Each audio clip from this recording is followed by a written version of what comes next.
Hello and welcome to UK's tour around the garden, which I'm calling my grow brag because it's a bit of a brag when things are going quite well in the garden. And I suppose I should have to think of an appropriate name for when things aren't doing so well in the garden. Here we go. So the whole of the garden I've been trying to garden organically. So using no fertilisers, etc. that aren't organic. But we had a Smith period, which means the conditions are such that blight can strike in that area. So I did take the precautions of mixing up some Bordeaux mixture and spraying my tomatoes.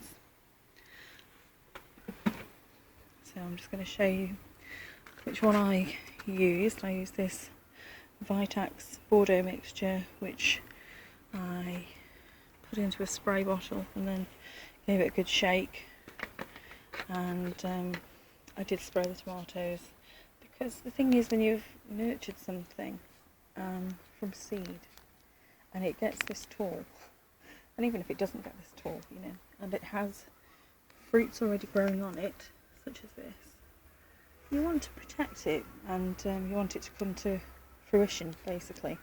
So I did spray with an inorganic spray to give them a bit more of a chance against the blight which is in the area. As you can hear, the dog is outside with his fella. Hello. And so let's do a little tour of the garden. I'll just do the one side of the garden and then another video for the next side, I think. The clematis, as you can see, which was originally just a very tiny stem with no flowers or buds at all on it, has done really well, and it is now covered in these most beautiful flowers. The one that hasn't done so well is the other one that I had to kind of tie together. Because it was, when I bought it, I didn't realise until I got it home that the main stem was actually partially broken. So I sort of bound it together with a bit of sellotape, and it didn't fail this time. So as you can see, we have lots of foliage on there but no flowers, and I think that's either due to the variety that it is, because I don't know anything about clematis, or it's due to the fault with the original plant, which I think is more the case. But anyway, I sit out here and I have my cup of tea and enjoy looking around the garden, and particularly at these beautiful flowers. So in the grow houses we have our two buckets full of cucumbers at the bottom. They're not actually full of cucumbers, they're full of cucumber plants, and unless they fruit in the next, I don't know, couple of months or so or what have you, then I don't hold much hope out for having them provide for our summer salads, etc. But I just refuse to pay the prices in the shops because I think they're extortionate, so we'll just go without cucumber. The three tomato plants in here aren't actually doing very well.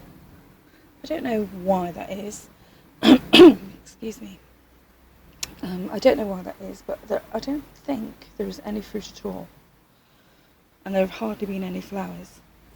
So I thought maybe it's the problem with the grow house being where it is.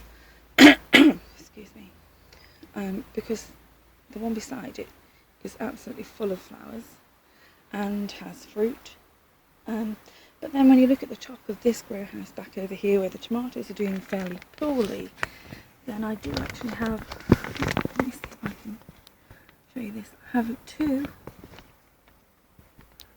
I don't know if you can see this or not, two peppers growing on this pepper plant at the top of the grow house, but where the tomatoes are doing really well below, on the second grow house, the peppers either haven't been pollinated yet or just aren't, it just isn't doing as well. So it seems that I could do with having two grow houses where the bottom half and the top half both work consistently well. but that just doesn't seem to be the case for some reason, although it could be just something I did differently or wrong with the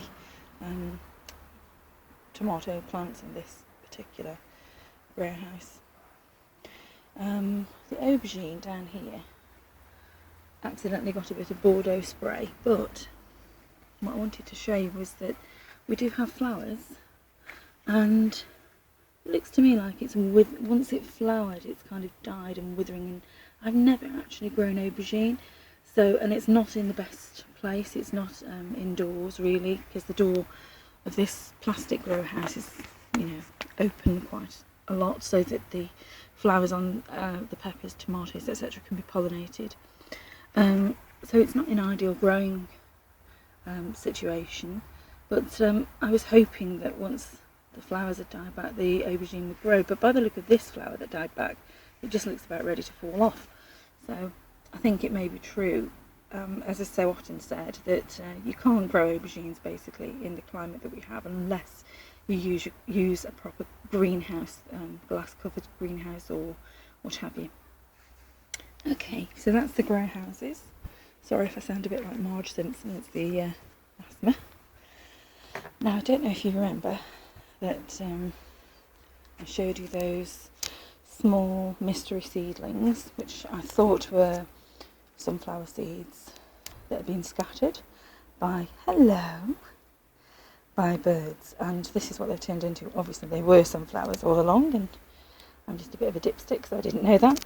Let me just move this chair back. Okay, so now you can see, I don't know what this is, I don't know if this is an effect of me spraying washing up liquid on some leaves to get rid of the aphids, or if it's just got something wrong with it, I don't know. Anyway, they're very tall. One is particularly taller than the other, but they are pretty big. They're reaching the windowsill, the kitchen windowsill, and this is what it's looking like before it opens up.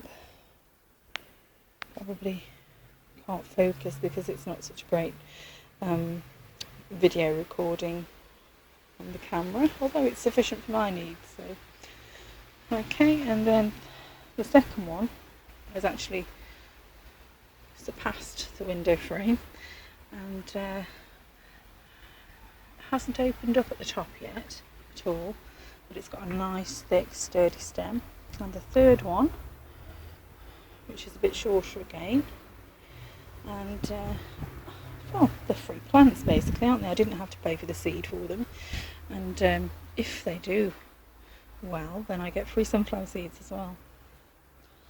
So that's pretty darn cool if you ask me. Okay, so we've done the patio area. Before I go on down the rest of the garden, I thought I was going to be able to do all of this side of the garden, but actually I noticed that we're up to 8 minutes already, so I'm just going to finish with this area before we do another video. As you'll notice, I've got some more bags. These were from a potato supplier, as were the potato seeds. Excuse me. And these are Christmas potatoes, so that all of the potatoes growing in these bags and the pots over there will actually be ready around November, December time, and hopefully we'll have fresh potatoes freshly picked on Christmas Day. So that'd be great if it works out. I've tried to do it the best as the recommended method by using the potato fertiliser, etc., and by not putting too many seed potatoes in, which I think has been another mistake I've made elsewhere in the garden. And the only other thing over here that I'd like to show you are these Cape gooseberries, which I'd grown from seed, which I was really, really happy about. And then I read on a forum yesterday that in fact they're annuals, so they're not going to come back. You have to keep reseeding them. So I don't know, I may be wrong about that, but it may have been some information that was incorrect on the forums, etc. But to have grown from seed and potted them all on and thinking, you know, they'll develop into good sturdy bushes, and in fact it could well be that I was completely incorrect. So that would be a bit disappointing. Anyway, we're at the end of 10 minutes, and I'd just like to say thank you for joining me, and join me again, please.